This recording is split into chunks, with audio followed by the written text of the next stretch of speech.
ஆவடியிலிருந்து 7 kilometre திருப்பதிக்கு செல்லும் புறவழி சாலையை இணைக்க ரூபாய் 100 கோடி செலவில் புதிய சுற்றுச்சாலை அமைக்கப்படும் என அமைச்சர் ஏவா வேலு தெரிவித்துள்ளார். வேலூர் மாவட்டம் கெங்கநல்லூரில் 50 கோடி ரூபாய் மதிப்பீட்டில் அப்துல்லாபுரம் முதல் ஆசனாம்பட்டு வரையிலும் ஆலங்காயம் முதல் திருப்பத்தூர் வரையில் 2 வழி சாலையை 4 வழி சாலையாக விரிவாக்கம் செய்யும் பணியினை தமிழக பொதுப்பணித்துறை அமைச்சர் ஏவா வேலு துவக்கி வைத்தார்.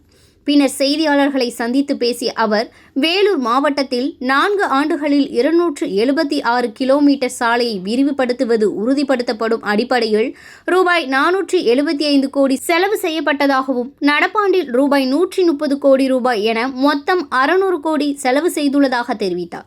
தொடர்ந்து பேசிய அவர், தமிழகத்தில் 1281 தரைப்பாலங்கள் உயர்மட்ட பாலமாக உயர்த்தும் திட்டத்தில் வேலூர் மாவட்டத்தில் 12 மேம்பாலங்கள் அமைக்க திட்டமிட்டுள்ளதாகவும், வேலூர் மக்களின் நீண்ட நாள் கோரிக்கையான பொன்னை ஆற்றின் குறுக்கே பாலம் கட்டப்படும் என்றும் உறுதியளித்துள்ளார்.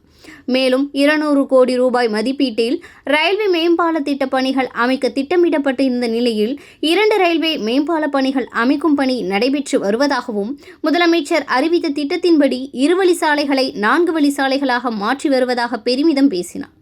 இதனைத் தொடர்ந்து பேசிய அமைச்சர் ஏவா வேலு, இங்கு ஏற்கனவே 48 கோடி ரூபாய் மதிப்பீட்டில் சாலை விரிவாக்கம் செய்யப்பட்டுள்ள நிலையில் தற்போது 50 கோடி ரூபாய் 4 வழி சாலையாக விரிவாக்கம் செய்யும் பணிகள் தொடங்கப்பட்டுள்ளதாக பேசினார். வடகிழக்கு பருவமழையின் போது புயல் வந்து சாலைகள் பழுதாகியுள்ள நிலையில் மாநில அரசின் நிதியை வைத்து சாலைகள் செப்பனிடப்படும் பணிகள் நடைபெற்று வருவதாகவும், இப்போது திமுக ஆட்சியில் 36 ரயில்வே மேம்பாலங்கள் கட்டி முடிக்கப்பட்டுள்ளதாக தெரிவித்தார்.